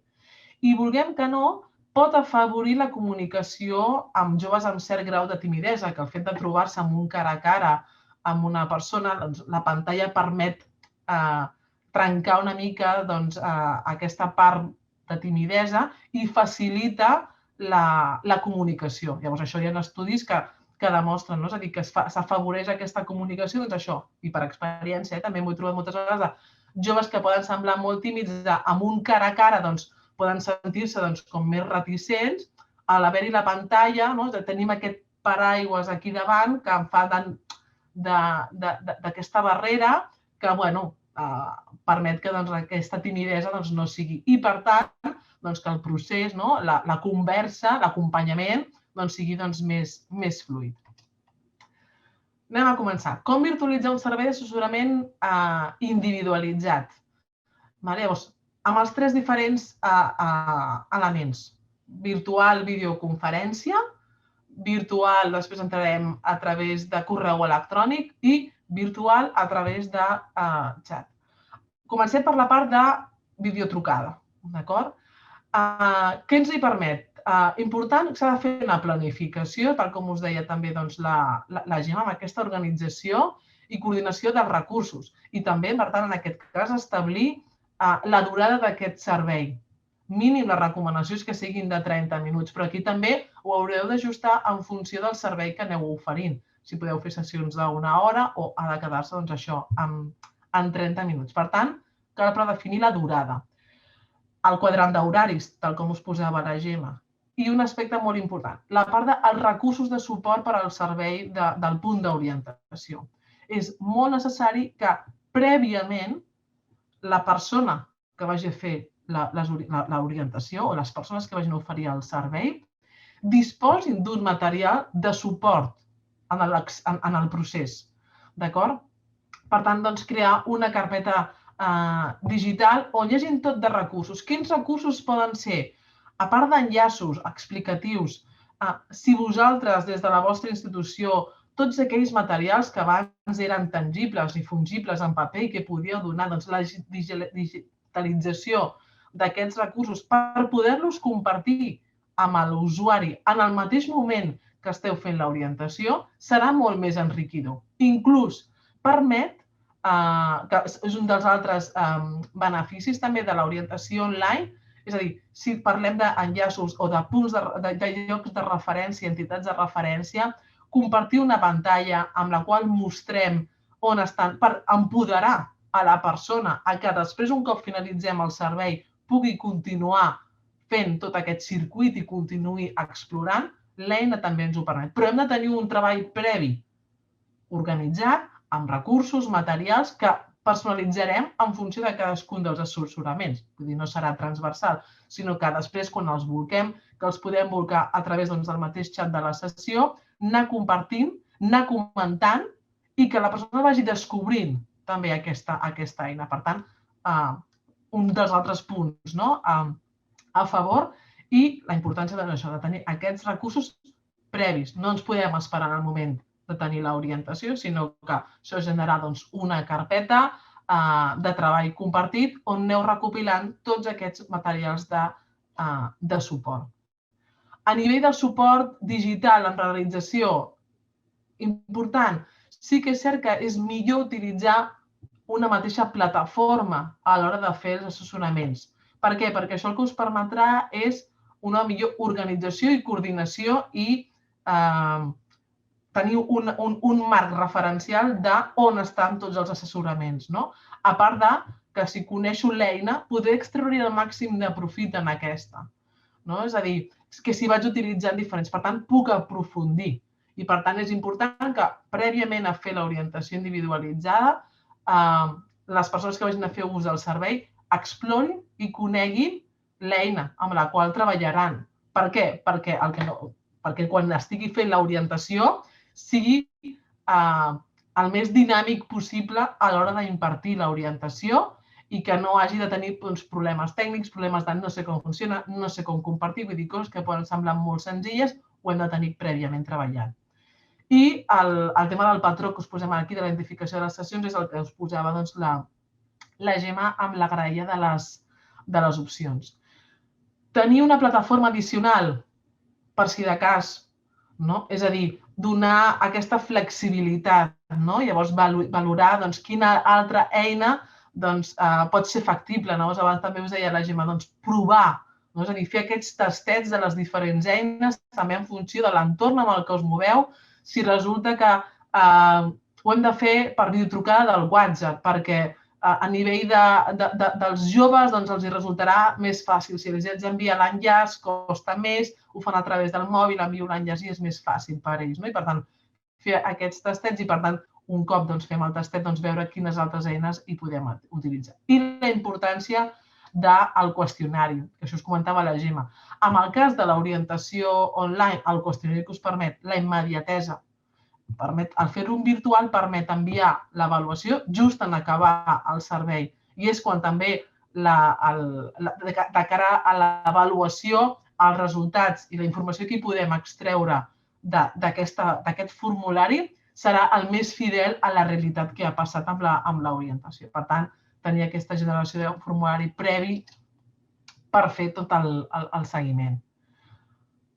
Sobre la part del correu electrònic, la importància de tenir això, un correu, una bústia de consultes, però definir també la durada de quan dediquem a fer les respostes amb aquestes orientacions, poder tenir una plataforma, un recull d'un lloc de referència on tenim tot el control de les consultes i establir un marge de resposta del servei. Aquí ens hi tornem a trobar el mateix. Continua sent important el tenir un generador de materials i de suport per fer l'assessorament. I respostes tipus, respostes fax també. Per què? Doncs també per agilitzar de cara a redactar. És a dir, podem fer unes preguntes tipus que m'ajudin a...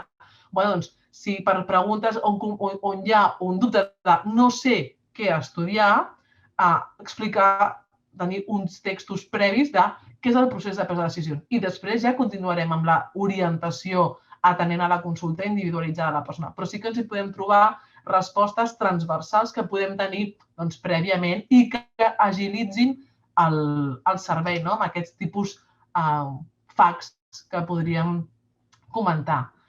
Per a la realització del servei, formulari de consultes, una plataforma de correu i una plataforma de gestió. I aquí també la importància del formulari és simplement que, a diferència amb l'orientació virtual, ho faríem a través de, quan hem contestat, hem donat resposta via escrita a la persona, doncs aquí adjuntar l'enllaç amb el formulari. No permet aquesta tal immediatesa com amb la sessió virtual, però ja el tenim donat. I després parlaríem dels elements importants sobre l'orientació a nivell de xats. Es tracta d'un servei directe. Per tant, aquí sí que hem de tenir en compte la importància d'una molt bona planificació de la dedicació, les persones que es dedicaran a fer el servei. Requereix, diguem, una dedicació exclusiva. Per què? Perquè com dona bona immediatesa, no pots estar fent altres coses si has d'estar tenint un servei de xat. És a dir, si feu un xat en viu en unes hores, doncs qui es dedica a fer aquest xat en viu ha d'estar actiu únicament amb el xat. I preveure una dedicació rotatòria, perquè sí que és cert que segons el volum de consultes que es puguin arribar a trobar, doncs el cansament de la immediatesa, més el donar la resposta, analitzar cadascun, persones que a la vegada ens estan fent qüestions, doncs és necessari que hi hagi aquesta rotació de les persones que estiguin fent el servei. Aquí també és important sempre tenir aquest maletí de l'orientador o l'orientadora, aquesta maleta, que els permeti que en qualsevol moment tenir aquest accés fàcil i ràpid a les informacions per poder traspassar. Parlem de fax, el que us deia també amb el cas del correu electrònic de preguntes típiques a donar resposta. No sé què fer, si ja tenim alguna que sigui típica, això ens facilitarà i agilitzarà el servei del xat. I que la persona que vagi a fer ús, al igual que en el cas de la formació de l'orientació virtual, que conegui l'eina amb la qual haurà de fer front. Per tant, disposar d'aquesta formació prèvia. Aquí, què és important? Una molt bona connexió, perquè és directe amb aquest dispositiu, és a dir, tots els elements tecnològics que facilitin i que agilitzin aquest procés ràpid, no? I tenir aquesta disposició d'accés ràpid en els materials. Passo per això molt ràpid, dic perquè com després això ho teniu i així ens entrem en tota la part del cronograma amb el temps que ens queda. És important tenir en compte quin és el perfil també. És a dir, si són joves, estan acostumats a fer ús d'aquestes eines, cerquen respostes immediates i concretes. I, per tant, nosaltres també hem de donar respostes donant en aquest perfil. I el que us deia abans, la part de les consultes en paral·lel, valorar el nombre de consultes que puc entendre a la vegada. Amb aquests tastets també que podem fer, si propiciem el fet de fer un xat, un WhatsApp, doncs quantes persones puc estar atenent alhora? I a partir d'aquí anar-ho gestionant. I molt important ser ordenats, molt endreçats a l'hora d'atendre les consultes. Per tant, ser molt organitzat i molt metòdic a l'hora de contestar, és a dir, amb l'ordre, amb com van apareixent tots aquests dubtes. I també ens permet el fet de poder enviar, un cop hem resolt les consultes via el xat, anar contestant aquests qüestionaris d'avaluació. Errors que cal evitar, el tema de la mala connexió, el fer esperar, sobretot això, en el cas dels xats. És a dir, per què? Perquè és un servei d'immediatesa, per tant, ho hem d'intentar evitar. Falta de claredat i ser concís a l'hora de donar les respostes. Amb un xat no podem extendre, com si, per exemple, ho féssim en el cas d'un correu electrònic, l'orientació ha de ser molt puntual, són aquestes com pastilles de dades, informacions concretes, ràpides, perquè el servei és el que ens permet. I, per tant, important, formular les preguntes adequades. Important formular preguntes clares i concises també que ens donguin informació per poder donar resposta. I no preguntes que generin que el servei s'entrebanqui. És a dir, per tant, preguntes inadequades les hem d'evitar i sobretot anar a donar la resposta. Evitar errors formals, o respondre inadequadament per la part de la immediatesa a l'hora de contestar. I preparació prèvia, important, el que us dèiem, enllaços de referència dels diferents serveis del municipi i de l'entorn. Tota aquesta bíblia de tots els recursos i materials que heu de conèixer per després poder transmetre i explicar a la persona quin ús fer-ne i per què utilitzar aquests elements. Tenir documentació sobre els serveis municipals de referència, si hem de derivar a la persona a altres serveis de la institució. I el que us deia abans, la digitalització dels recursos propis. Si tenim tríptics, si tenim dossiers, si tenim presentacions, tot això digitalitzar-lo perquè pugui ser traslladable a la persona amb el servei d'orientació i els enllaços de referència.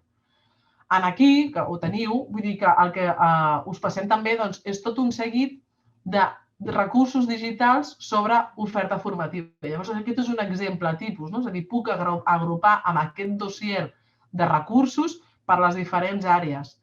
Doncs tinc aquí tot el que són recursos digitals sobre oferta formativa i sempre sobre informacions en fonts de referència, a nivell institucional també. Doncs ho teniu tot. Després, per altra banda, recursos sobre mercat de treball, recursos en un altre bloc sobre beques i ajuts. A més, recursos digitals per estudiar a l'estranger. Llavors, generar aquest document de treball agrupat per les diferents àrees, que us permeti ràpidament, quan estem fent l'orientació, donar sortida en funció de les necessitats de la persona orientada. Llavors, com hem d'enfocar el que és l'assessorament individualitzat? Les preguntes. Quan ens estem plantejant, el que us poso aquí són les icones, són en funció de l'entorn amb el que fem l'orientació. En un entorn online, videotrucada, així com en un entorn de xat, podem preguntar i plantejar preguntes. Han de ser útils, que ens permetin a l'hora de fer l'orientació detectar les característiques i el motiu, el perquè de la consulta. Per tant, han de ser preguntes clares i ben enfocades, el que dèiem abans. I les justes i les necessàries, sobretot això seria en el cas del xat. Per tant, preguntes que generin reflexió a la persona. Vull dir que a vegades també el generar dubtes no està malament. Vull dir que generar dubtes forma part del procés de presa de decisions. Per tant, enfocar bé les preguntes. Sobre les respostes, amb tots els 3 serveis, les 3 modalitats, han de ser clares i concises per tal de resoldre els dubtes de l'usuari. Amb una virtual, en videotrucada, sí que ens permet tenir aquest feedback constant amb la persona. Amb el xat també, però en el cas del correu electrònic hem de ser molt clars i molt concís perquè arribi el missatge i que la persona ho tingui clar, donant sempre una finestra oberta a poder continuar, després fent ús del servei i continuar preguntant. Però, per tant, hem de ser molt clars i concisos amb les respostes. Que la resposta incorpori tot el ventall d'opcions. Que la persona explori, no tallar les alternatives, sinó que plantejar els diferents escenaris possibles que hi poden haver. I si ens hi trobem que, en el moment, sobretot, en aquestes directes, en videotrucada o amb el xat, que no es té la resposta immediata, doncs comunicar que ara mateix no puc donar la resposta, abans de dir una cosa que no és, doncs, escolta, et farem arribar la informació posterior. Com teniu el registre a través dels formularis, doncs després de s'enviar aquesta informació. Vull dir que amb això tampoc hem de patir quan fem una orientació virtual immediata a través d'un xat o a través d'una videotrucada, doncs si alguna cosa que no la tenim a l'abast i requereix fer una exploració o de fer una consulta, doncs transmeta-ho amb total normalitat a la persona. La sessió que ens permet amb la virtualització, el que us deia abans, permet facilitar els enllaços que complementen tot el que s'està dient en aquell moment. El que us deia també, la part de poder compartir la pantalla, sobretot en el cas de la videotrucada, i per tant això ajuda a empoderar la persona a que després faci ús del recurs plantejat.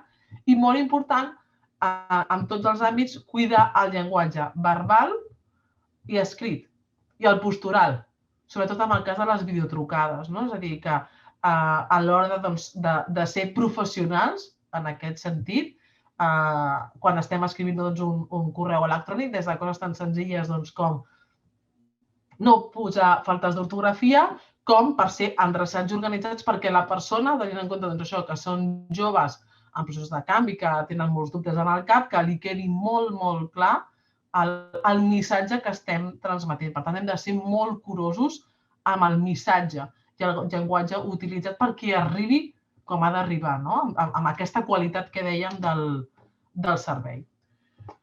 Llavors, com és el cronograma? És a dir, les passes d'una orientació virtual, amb un inici. Si tenim informació i registre previ de l'usuari i la seva consulta, tenim aquest punt de partida, aquesta recopilació de l'usuari. Això què ens permet? Per exemple, en el cas d'una orientació per videotrucada, tenim un punt de partida que ens pot ajudar a fer les primeres preguntes o també ens pot deixar a plantejar aquest és el punt de partida que tenim i que sigui la pròpia persona la que ens faciliti. Això en el cas de la videotrucada. Però en el cas del correu electrònic, la informació que tenim és la que ens facilita l'usuari a través de la consulta que ens fa de l'eina. Per tant, aquest punt de partida, és a dir, amb quin és el quid de la qüestió, de l'orientació, el punt de partida seria de l'orientació. Com és el desenvolupament de l'orientació virtual? El que hem de fer és analitzar el motiu de la consulta. En el cas de l'orientació virtual, a través de preguntes que ens ajudin a conèixer el context del dubte, el context de la consulta d'orientació. Aquí ho podem fer a través de preguntes. En el cas de via correu electrònic, tal com dèiem, el punt de partida que tenim és la consulta generada per la persona. En el cas del xat, sí que podem, el que dèiem, fer preguntes concises que ens ajudin a trobar, és a dir, el motiu de la consulta. o sobretot a perfilar d'una forma més clara el dubte que se'ns està plantejant. Per tant, identifiquem els dubtes. Què és el que hem de seguir fent? Acompanyant en el procés de presa de decisions. I és molt important que la paraula acompanyar, vull dir que en cap cas estem triant per ells, quin sigui l'eina a través del qual fem l'orientació. Hem de continuar acompanyant. Per tant, això vol dir que l'assessorament ha d'anar enfocat a empoderar a la persona a la presa de decisions, facilitant eines, facilitant la reflexió, facilitant recursos, serveis, però ha de ser la pròpia persona qui ha de prendre la decisió, a començar a prendre aquestes decisions. Dintre de la part de desenvolupament, explicar com és el procés d'orientació, com és el procés de presa de decisions. Per tant, també entra dintre del discurs orientador i a partir d'aquí aniran sortint preguntes i dubtes i és anar resolent tots els dubtes que generin. Però nosaltres, des de la vessant orientadora, també generant, en el cas sobretot de la videotrucada, generar preguntes per la reflexió i per el dubte. Perquè el dubte el que ens permet és avançar, és a dir, és el que es permet qüestionar-te coses. I, per tant, investigar, analitzar. Per tant, fem tota aquesta part d'acompanyament, d'analitzar el motiu de la consulta, resoldre dubtes, perquè no pot ser generar dubtes, i aquest acompanyament i explicació del procés de presa de decisions. I un cop tenim aquesta part, seria com el gruix de l'orientació, és important validar que la persona ha entès el que volien també transmetre. És a dir, que ha quedat clar, si ha de fer uns deures, és a dir, ha de fer un test d'autoconeixement, és aquest, i hem explicat l'eina, quin és el procés, hem explicat quin és el procés. Ha quedat clar quin és el procés? Mira, aquí hi ha el recurs que hem dit, la part d'autoconeixement. Tota la part d'exploració de l'oferta ho tens aquí. Validar que ha quedat clar. Llavors, això amb la virtual i amb el cas del xat sí que ho podem validar. En el cas del correu electrònic, sempre és deixant la porta oberta que puguin fer-ne més ús del servei a través d'altres preguntes. I a nivell de tancament, fent aquesta facilitació de recursos i materials per empoderar l'usuari, però és important explicar el perquè d'aquests recursos. Per tant, els hem de personalitzar en funció de les necessitats de la persona. Els enviem a través amb els enllaços directes, per tant, tenen un accés directe al poder-los compartir. El que dèiem abans, l'enllaç de l'avaluació del servei i la idea d'aquest seguiment del postservei. És a dir, com validar, és a dir, si aquesta persona havia de fer un test, després ha de compartir, o si ha de fer unes consultes, o si ha d'anar a unes portes obertes, podem continuar amb aquest recordatori i de contacte. L'orientació virtual, com tenim aquest registre, permet fàcilment poder-vos després, passat un període de temps, acordar amb la persona de tornar-nos a veure. I llavors aquí també és la flexibilitat entre els tres serveis. És a dir, un cop decidim quin és el tipus d'assessorament online que volem fer, o fem més d'un. És a dir, tinc un xat via WhatsApp, però després tenim videotrucades. Derivar d'un servei a l'altre, potser ens hi podem trobar que fent l'orientació a través del xat, la recomanació d'aquest seguiment és que la persona passi per una orientació online a través de videotrucada per poder dialogar. Sí que és cert que l'aprofundiment al qual es pot arribar a través d'un xat no és el mateix l'aprofundiment que hi podem arribar a través d'una videotrucada amb la persona. I amb el correu electrònic, únicament tenim la informació que ens ha arribat. Per tant, pot generar que hi hagin més consultes. Sí que és cert que dels tres, el que permet fer un assessorament més complet, més directe, inclús us diria més semblant a una orientació cara a cara, en presencial, seria la virtual. L'únic que hauria de canviar és que ens estem veient a través d'una pantalla i treure el màxim profit d'aquesta eina a nivell de la facilitació de recursos, d'eines i de compartir l'espai. Però el procediment sí que seria el que ens permet fer una orientació més plena, més completa, que no pas amb el cas del xat, perquè amb el xat seran elements concrets i molt directes que no permeten aprofundir. És a dir, més d'enviament d'enllaços o d'idees i punts claus, però no de fer una baixada, que llavors aquí hauríem de derivar cap a un servei d'orientació virtual. I en el cas del correu queda acotat al correu que ens han enviat. I per tancar, important, el rol de l'orientador, sigui quin sigui l'escenari amb el que fem aquesta orientació online, ha de ser la d'acompanyar. Aquest ha de ser el missatge. Llavors, important, com comuniquem a través de la pantalla. L'entorn, vull dir, la persona amb la que estem fent una orientació per videotrucada, el que veu de nosaltres és el que veu a través d'aquestes 4 parets, que és la pantalla. Llavors, el com transmetem a través d'aquí és molt important.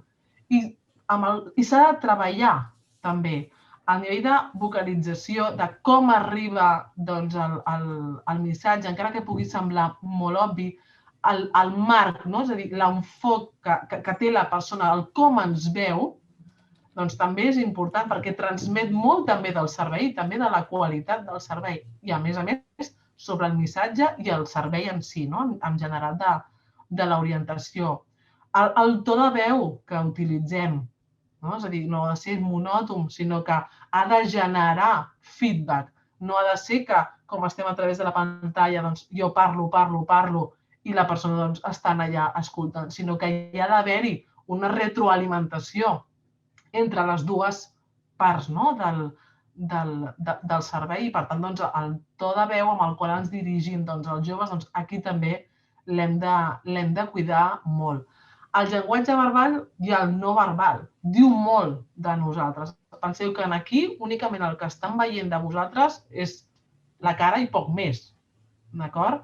Per tant, a l'hora de transmetre aquesta capacitat d'empatia cap al jove, aquesta sensibilitat, aquesta professionalitat, aquest acompanyament, hem de fer un esforç, això sí, a l'hora de transmetre a través de la pantalla i que arribi en el jove. Per tant, això sí que és important practicar-ho, anar-ho treballant, tot aquest llenguatge no verbal, la compostura, quan ells ens estan parlant, per molt que estiguem a la pantalla, si estic així, és a dir, estic actiu, estic proactiu amb el que està passant i que això ho vegi el jove és molt important. I la claredat a l'hora de transmetre el missatge, que també és, sobretot per què? Perquè sigui el més resolutiu possible el servei.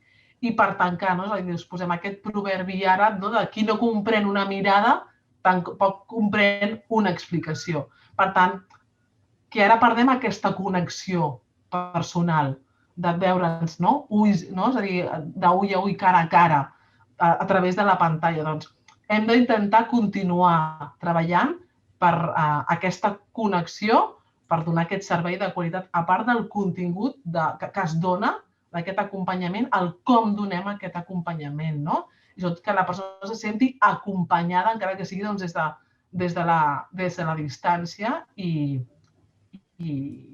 per tant, que se senti això, amb aquesta capacitat d'empatia i del servei que s'està donant.